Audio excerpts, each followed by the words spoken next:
Buenos días, muchas gracias por la invitación del día de hoy. Les voy a platicar acerca de las opciones de tratamientos quirúrgicos o injertos en pacientes con vitiligo. No tengo ningún conflicto de interés en relación con esta plática. Vamos a platicar un poquito acerca del vitiligo. Todos como dermatólogos sabemos que esta es una enfermedad autoinmune que va dirigida hacia los melanocitos. Sabemos que puede llegar a afectar entre 35 a 70 millones de personas a nivel mundial y en Estados Unidos puede llegar a afectar entre 3 a 5 millones de personas. El costo anual de esta enfermedad puede ser tan elevada como llegar a los 175 millones de dólares.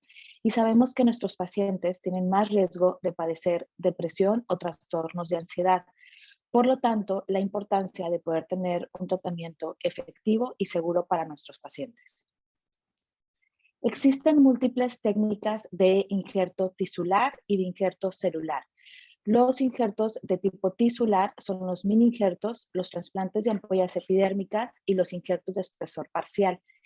Y los injertos de tipo celular son los trasplantes de melanocitos cultivados y los trasplantes de melanocitos y queratinocitos.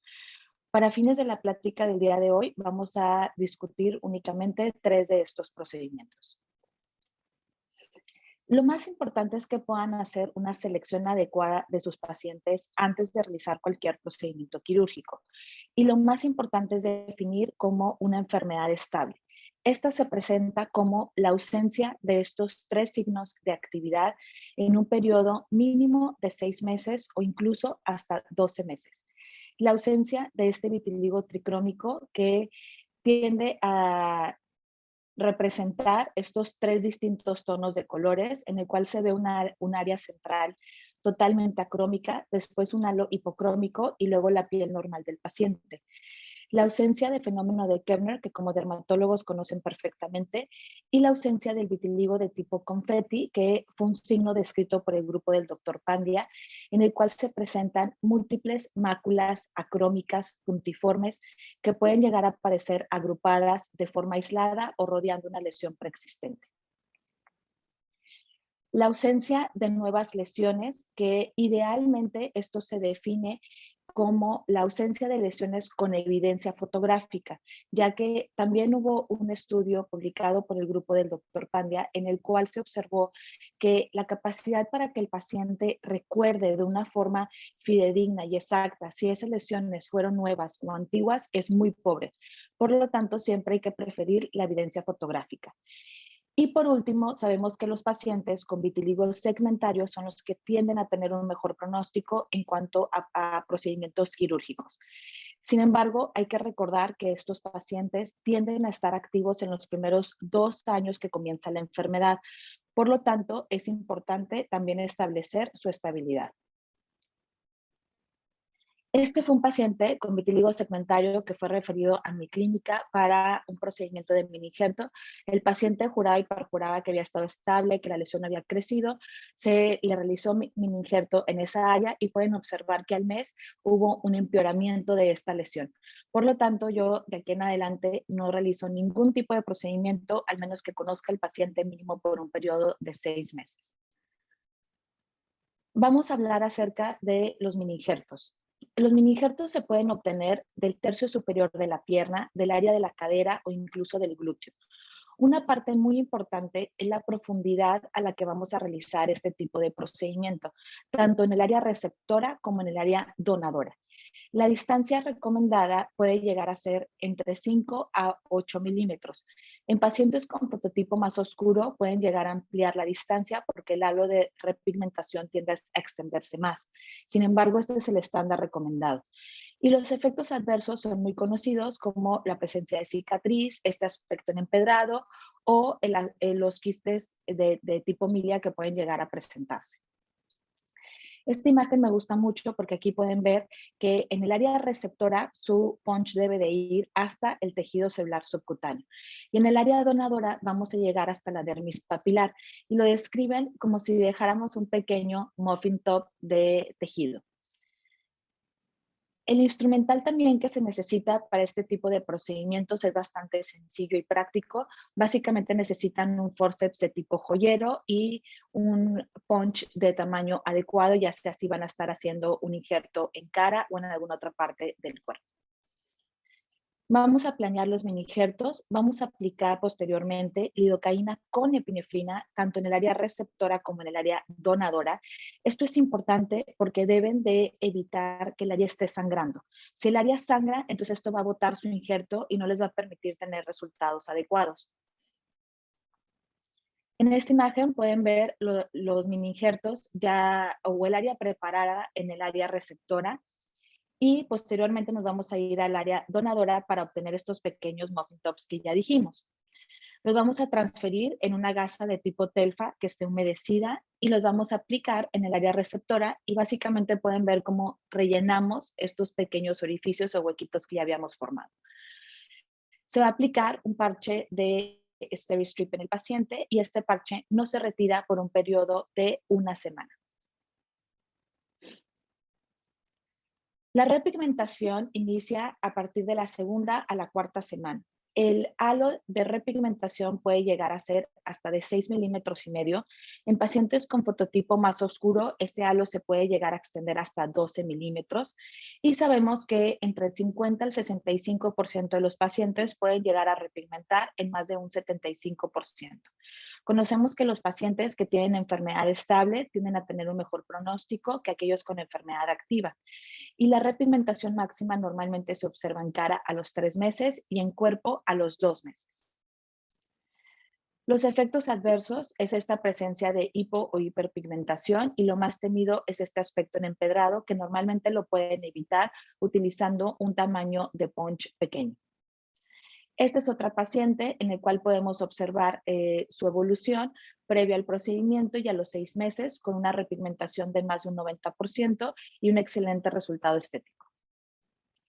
Las perlas de tratamiento para los mini injertos es que es muy importante la profundidad en donde van a realizar este tipo de injerto, tanto en el área receptora como en el área donadora. Si van a realizar algún mini injerto en cara, traten de optar por un punch de 1 milímetro y si es en cuerpo, de 1,5. La hemostasia es un paso esencial y muy importante en este procedimiento, ya que si no tienen una hemostasia adecuada, entonces no van a tener un resultado adecuado. Y el agregar fototerapia, como vamos a ver al final de la plática, es importante en cualquier procedimiento. Vamos a hablar acerca ahora del trasplante de ampollas epidérmicas.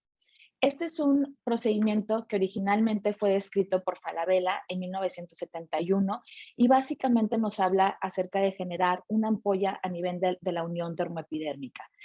Existen varios métodos para poder generar estas ampollas, desde crioterapia, jeringas para generar esta succión y actualmente hay dispositivos de succión que nos hacen la vida mucho más fácil. La preparación del área receptora puede llegar a ser variada desde dermoabrasión, el utilizar láser de tipo ablativo, por ejemplo CO2 o un Nervium Jack, la crioterapia, las mismas ampollas por succión y hay artículos reportados sobre el uso de pubaterapia. Aquí pueden ver cómo estamos formando las ampollas. Nosotros utilizamos una máquina que genera una succión negativa y estamos preparando el área receptora utilizando un láser Erbium YAG ablativo. La profundidad es importante porque queremos llegar a este rocío sangrante en donde sabemos que llegamos a nivel de la dermis papilar. Posteriormente, vamos a básicamente retirar las ampollas del área donadora y las vamos a colocar en este slide. Y de aquí las vamos a transferir al área receptora. Uno de los limitantes de este procedimiento es que solamente nos permite realizar injertos en áreas pequeñas. Con la máquina que nosotros tenemos para generar esta succión negativa, las ampollas que se forman son aproximadamente de 1 centímetro. Entonces es importante tomar en cuenta el área que nos va a permitir repigmentar.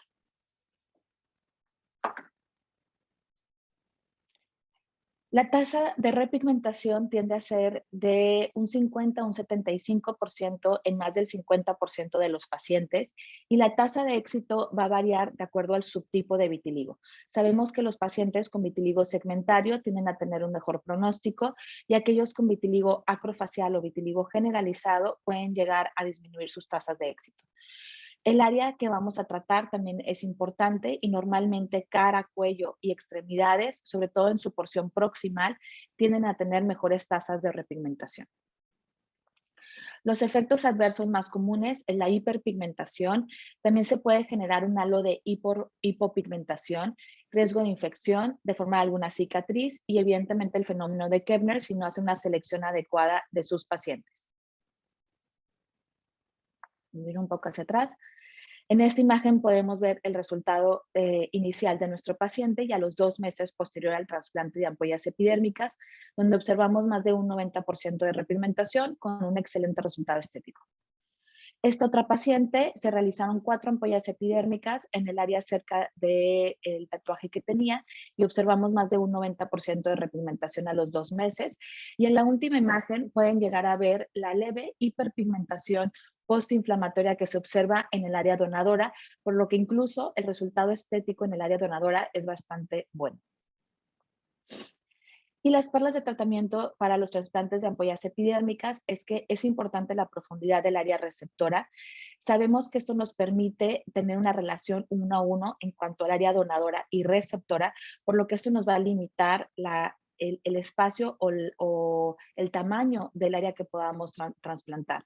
Y esta es una excelente opción, sobre todo para tratar áreas como párpados y labios. Y por último, vamos a hablar sobre el trasplante de melanocitos y de queratinocitos. Este fue un procedimiento originalmente descrito por Gauthier en 1991 y uno de los beneficios más importantes es que nos permite tratar áreas grandes de vitiligo con menor tejido donador. En esta imagen podemos observar la descripción inicial de Gauthier en el 91, en el cual se obtenía el área donadora utilizando un dermatomo a nivel de la piel cabelluda. Se aplicaba ese tejido o se colocaba en tripsina por un periodo de 18 horas y posteriormente se utilizaba nitrógeno líquido para formar ampollas y la suspensión epidérmica se inyectaba directamente sobre estas ampollas. Actualmente, este procedimiento ha pasado por múltiples modificaciones, entonces lo más común es que el área donadora se obtenga nuevamente utilizando un dermatomo, pero en región glútea. El tiempo en la tripsina se ha reducido, ya que se vio que al utilizar la tripsina y mantenerla a una temperatura de 37 grados, esto agilizaba el proceso de separación celular. El área receptora, como dijimos, se puede tratar con múltiples métodos y la suspensión que es obtenida se va a colocar directamente sobre el área receptora y se va a colocar parches de colágeno para mantenerlo en su lugar.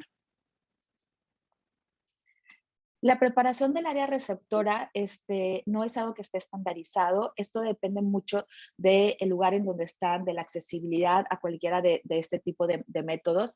Este fue un estudio publicado en el 2015 en el cual valoraron todos los métodos que tenemos disponibles y obviamente hay beneficios con uno. Hay procedimientos como el nitrógeno líquido, como la dermabrasión, que son procedimientos muy económicos y accesibles.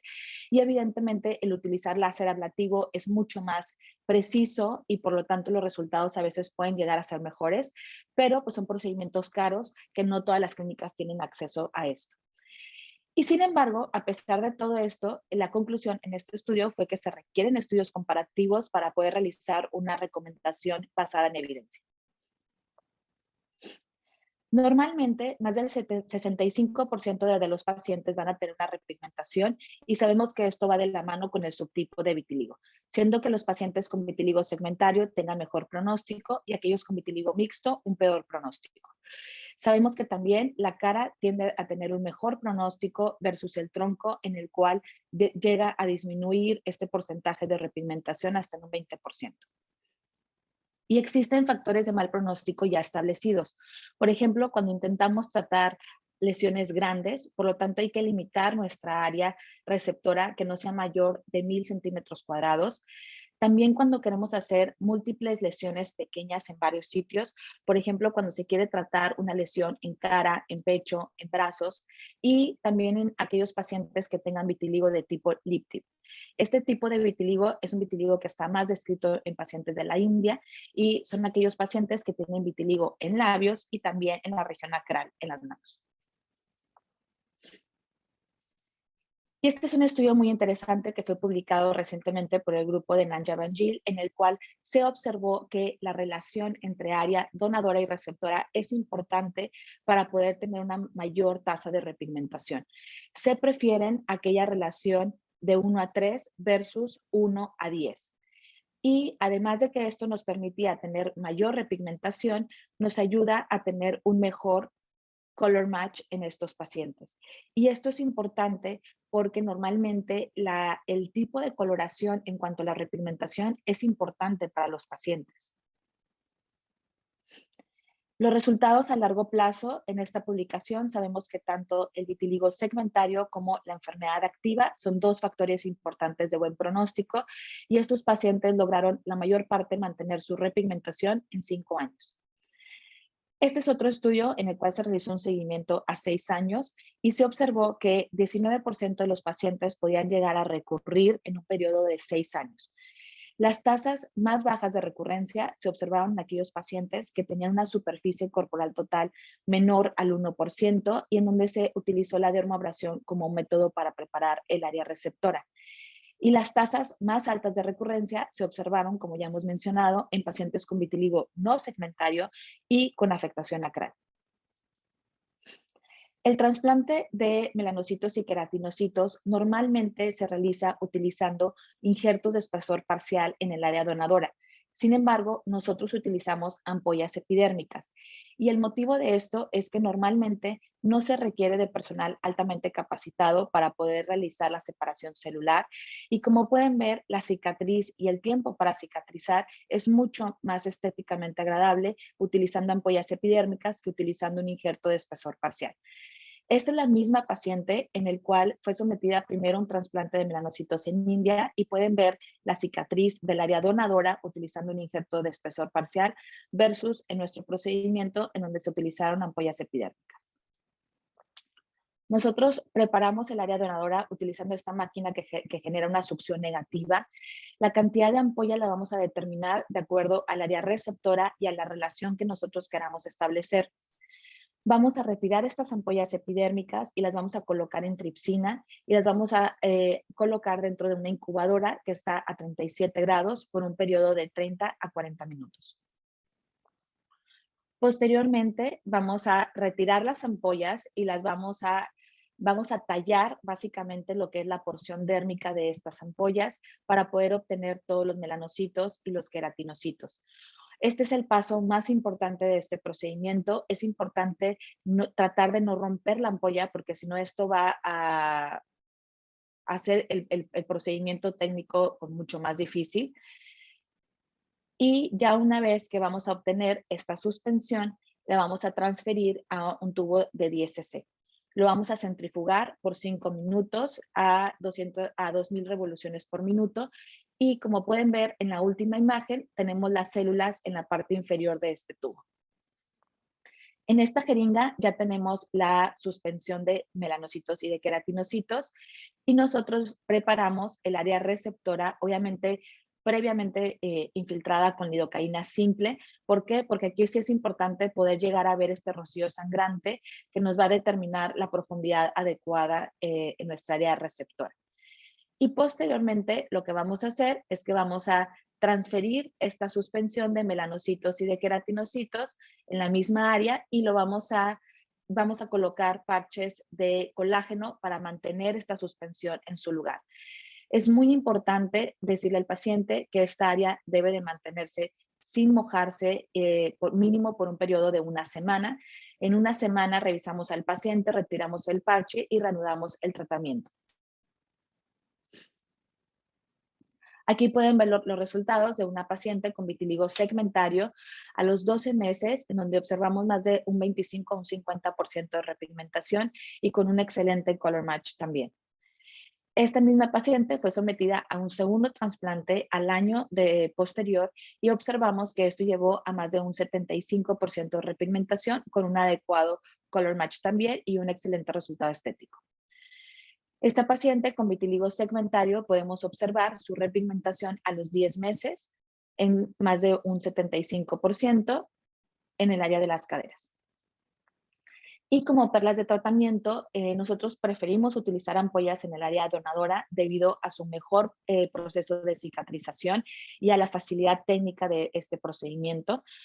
A pesar de que sabemos que con un trasplante de melanocitos y queratinocitos podemos llegar a tener una relación de 1 a 10, hay que preferir por una relación menor, de preferencia de 1 a 3, para tener mejores resultados. Y es importante que limiten el tiempo que dejan las ampollas en la tripsina, ya que si no, tienden a romperse con mayor facilidad y no es tan fácil poder realizar ese procedimiento.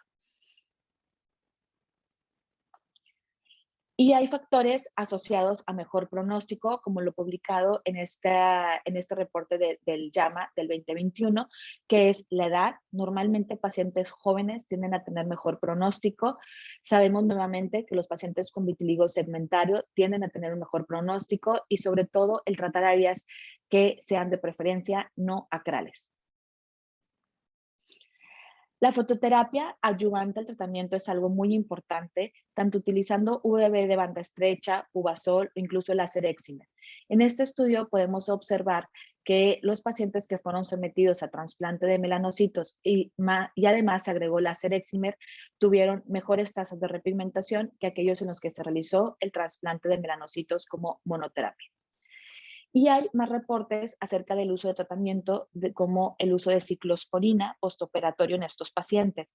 En este estudio que fue publicado en el 2017, un grupo no recibió tratamiento y únicamente el 52% observó una repigmentación de un 25 a un 50%, y el segundo grupo que recibió ciclosporina a esta dosis por un periodo de 9 semanas, el 100% obtuvo más de un 75% de repigmentación a los 6 meses.